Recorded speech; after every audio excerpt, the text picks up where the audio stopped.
राधे राधे मित्रों, आप सभी कैसे हैं। उम्मीद करती हूँ आप लोग बहुत मस्त होंगे और आपकी पढ़ाई भी है जो बहुत अच्छी चल रही होगी। तो आज की जर्नी, आज की इस क्लास में हम एक धमाकेदार सेशन करने वाले हैं। आप सोच रहे होंगे कि एक ऐसा धमाकेदार सेशन है, तो हम आपको बता दें कि ये जो आपके शास्त्रकारा है, जो शास्त्रकारा पाठ है, वस्तुनिष्ठ प्रश्न लेकर आ गया है। तो आइए बाबू, ना देरी करते हुए इस जो लेक्चर है उसको बढ़ाने की कोशिश करते हैं। आइए, आपके सामने फर्स्ट क्वेश्चन आ गया है।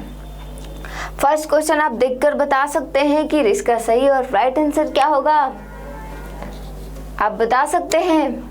चलिए देखिए बाबू, आइए हम लोग साथ मिलकर बनाते हैं ना। साथ साथ में बहुत कुछ हो सकता है। देखिए, फर्स्ट क्वेश्चन है कि वैर से वैर का शमन क्या है। आप लोग शमन के अर्थ जानते हैं क्या होता है। शमन, वैर से वैर का शमन क्या है। संभव, असंभव, नामभव, सामभव। तो वैर से वैर को हटाया जा सकता है यदि दो पॉजिटिव ऑब्जेक्ट हो गए तो उनका चार्ज हटाया जा सकता है, नहीं ना। यदि उनमें जो चार्ज है प्लस और माइनस रहेगा तब जाकर एक दूसरे का गुण ले सकते हैं, वहाँ पर एक संतुलन बनाया जा सकता है। परंतु जहाँ पर प्लस प्लस यानी बैर बैर, बैर मतलब दुश्मनी हो जो जब दो लोगों के बीच, तो वहाँ पर कोई बुद्धि काम नहीं आती है। वो एक दूसरे को ये देखेंगे इनको जलेंगे, ये देखेंगे इनको जलेंगे, है ना। जब दो भाइयों के बीच लड़ाई हो जाती है जमीन के लिए, तो वहाँ पर क्या होता है कि बड़ा भाई बोलता है कि नहीं, मुझको ये इतना ही चाहिए, ये वाला ज़मीन चाहिए जो रोड पर है। छोटा वाला भाई बोलता है हमको भी यही चाहिए जो रोड पर है। ऐसा हर घर की कहानी है ना। तो बाबू यही कह रहा है। तो वैर से वैर का समन यानी वैर से वैर को मिटाया जा सकता है। तो इसका राइट और सही आंसर है कि असंभव, इसे मिटाया नहीं जा सकता है ना। चलिए अगला क्वेश्चन चलते हैं। अगला क्वेश्चन है कि एक देश दूसरे देश को क्या देखकर जलता है। जो एक देश है दूसरे देश को क्या देखकर जलता है बाबू। ऐसा क्या चीज है कि देखकर वो देश जलता है। तो उसका सही और राइट आंसर है अपकर्ष, उत्कर्ष, आकर्षक, पराकर्षक। तो उसका उत्कर्ष, वो जो देश आगे बढ़ रहा है वो देश देखकर दूसरा देश उसको जलेगा। क्या करेगा? जलेगा, है ना। चलिए अगला क्वेश्चन देखिए। वस्तुत इस समय संसार किस महासागर के कुल मध्य स्थित दिखाई दे रहा है। जो ये महासागर है किस अपसागर की मध्य दिखाई दे रहा है। प्रशांत महासागर। लो भाई, कहाँ की ककड़ी और कहाँ की मचान बोलते हैं ना। कहाँ की बात हो रही है और कहाँ आ गए। यहाँ पर प्रशांत महासागर हो गया। ये देश की विश्व शांति की शास्त्रकारा की पाठ है। और कहाँ से ये आ गया बीच में हिंद महासागर, प्रशांत महासागर। महासागर की बात है ना। अब की उलझाने के लिए ये सब ऑप्शन देता है। हिंद महासागर, ये भाई तुम कहाँ से आ गए, हटो हटो हटो, तुम्हारे काम नहीं है। अशांति महासागर, अटलांटिक महासागर, ये तीनों ऑप्शन जो है आपका तो मिलने भी नहीं करेगा। 100% श्योर हो जाइए, क्योंकि इसका नाम बोला जाता है ना कि नाम में चीता नहीं मिल रहा है। तो इसका क्या बातें किया जाए। बात इसका किया जाए कि अशांति के महासागर में क्या कर रहा है, डुबकियां मार रहा है। क्या कर रहा है बाबू? डुबकियां मार रहा है। चलिए अगला क्वेश्चन क्या कह रहा है। अगला क्वेश्चन है कि परपिंडन किसके लिए होता है? पुण्य के लिए, पाप के लिए, नाश के लिए कि धर्म के लिए? आपका सही और राइट आंसर क्या होगा? किसके लिए होना चाहिए? तो ये नाश के लिए है। परपिंडन जो परपिंडन नाम की है वो नाश के लिए होता है ना। चलिए अगला क्वेश्चन देखते हैं। अगला क्वेश्चन कह रहा है कि दुख का विषय क्या है? भ्रांति, शांति, अशांति, क्रांति। बताइए कि दुख का कारण क्या है? आप बता सकते हैं, स्वयं से इसकी आंसर दे सकते हैं कि दुख का कारण क्या है। बता दीजिए कि दुख का विषय क्या है बाबू, कारण क्या है, उसी को विषय कहा जाता है। भ्रांति है, शांति है, अशांति है, क्रांति है। तो इसका राइट आंसर होगा कि अशांति है ना। इसका राइट आंसर होगा अशांति। चलिए अब अगला क्वेश्चन देखते हैं। वैरण वैरस्य समनन असंभव, यह किसकी युक्ति है? वैर से वैर को नष्ट नहीं किया जा सकता है। जब प्रेम प्रेम हो तो उसमें क्या बोलते हैं कि ईर्ष्या नहीं आ सकती है, उसमें अवैर नहीं आ सकता है। जब प्रेम प्रेम हो तो उसमें जो मार झगड़ा है वो नहीं आ सकता है ना। वही बोल रहे हैं ये क्वेश्चन की जो वैर वैरस्य समनन संभवम, यह युक्ति किसकी है? ये युक्ति, ये शब्द किसने बोला था? तो ये शब्द बोला थे महात्मा बुद्ध जी।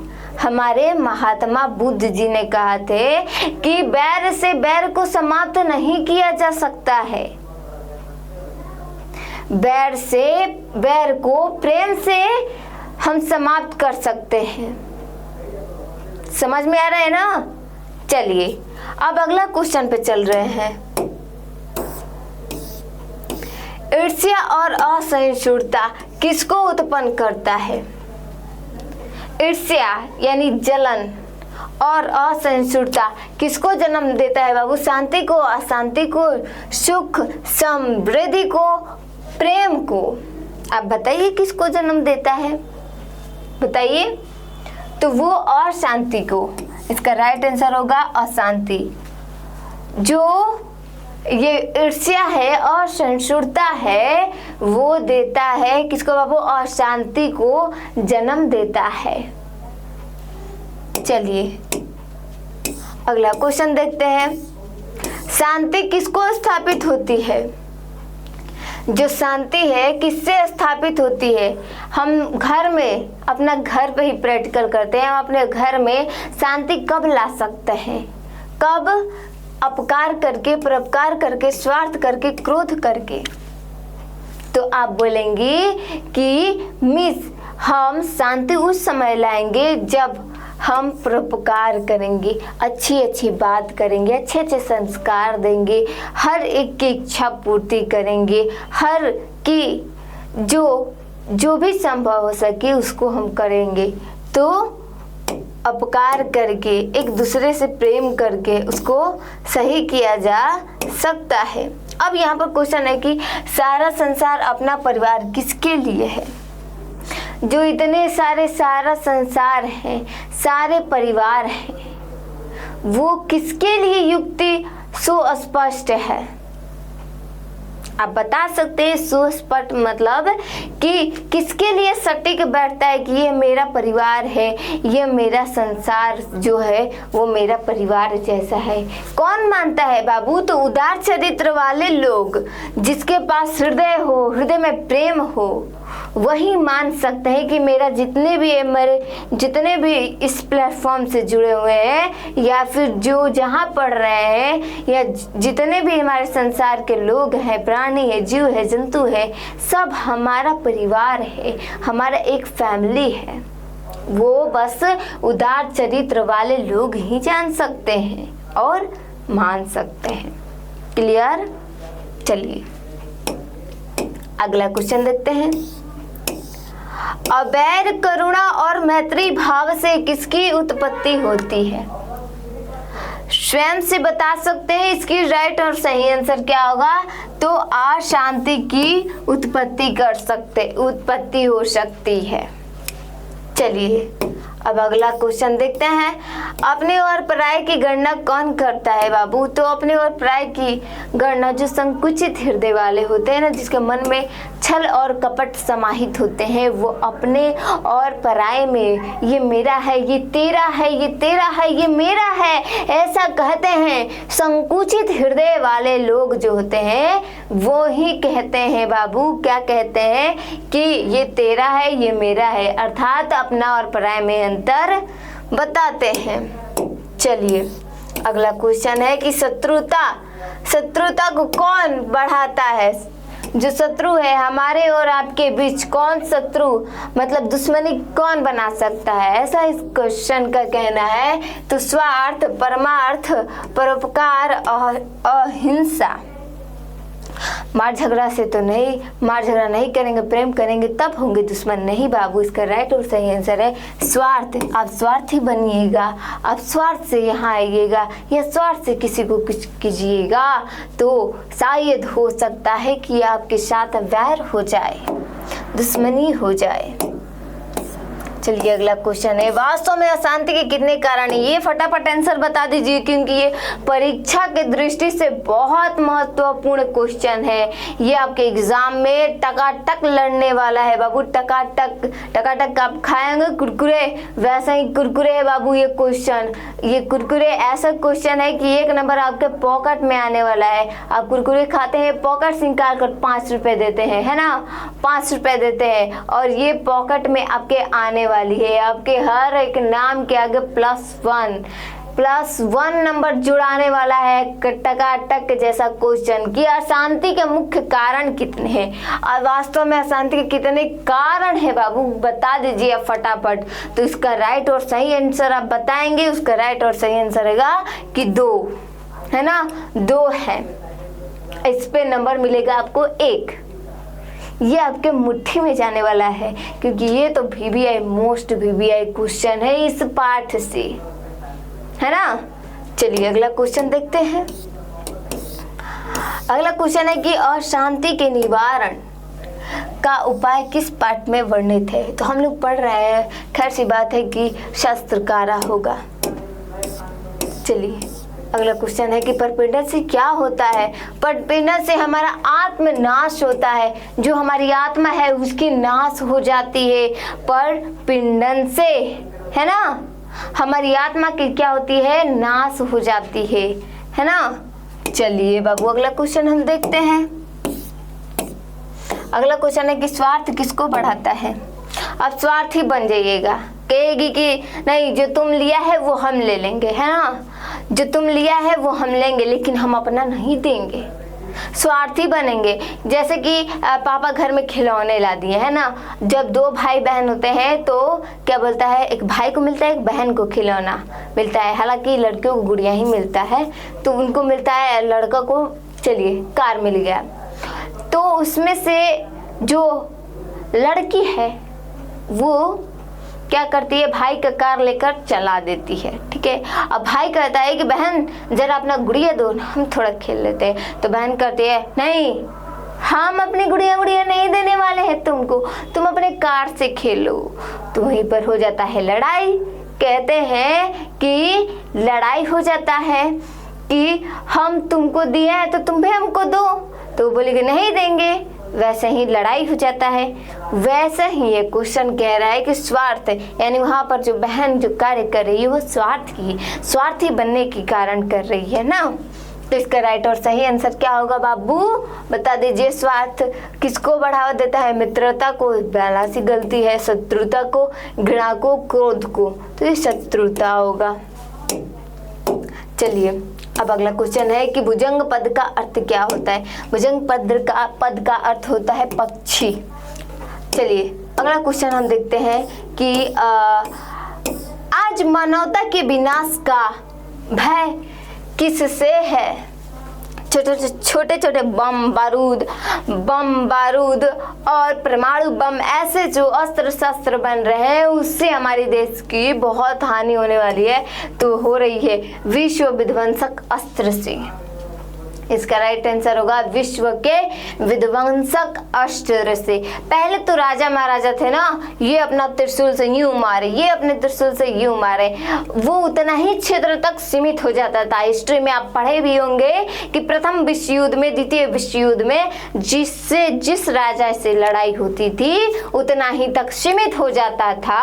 परंतु अब तो जो गलती कर रहा है देश, उसे परमाणु बम, छोटा बम, जो बम होता है इतना छोटा बना कर ही उसे उड़ा दिया जा रहा है। वो आज तक ले जानते हैं ना, विकलांग होते हैं देश में। कौन सा वो देश था जिसमें आज भी लड़का लड़की वो विकलांग पैदा होता है? आप लोग जरूर अवश्य कमेंट कीजिएगा यदि आता होगा तो। चलिए अब अगला क्वेश्चन देख लीजिए फटाफट। उत्कर्ष पद का विलोम क्या है? तो अपकर्ष होगा। चलिए अगला क्वेश्चन हम देखते हैं। अवरेण करुणया मैत्री भावेन च शांति भवति, रिक्त स्थान की उचित विकल्प से भरे। इसका क्या आंसर होगा? इसका राइट आंसर आप बता सकते हैं क्या होगा? वे रस्य।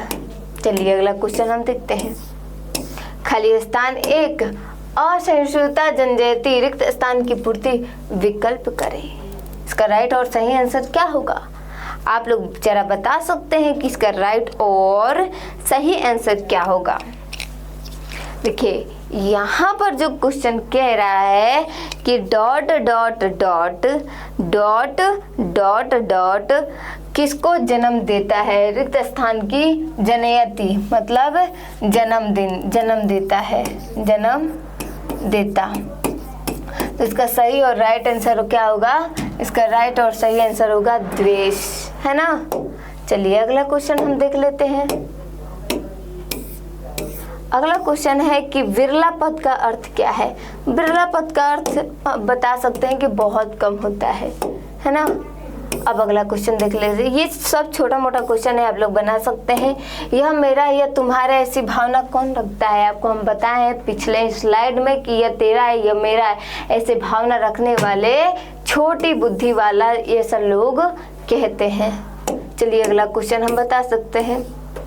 उत्तम शांति किससे बताया गया है? उत्तम शांति कब हो सकता है?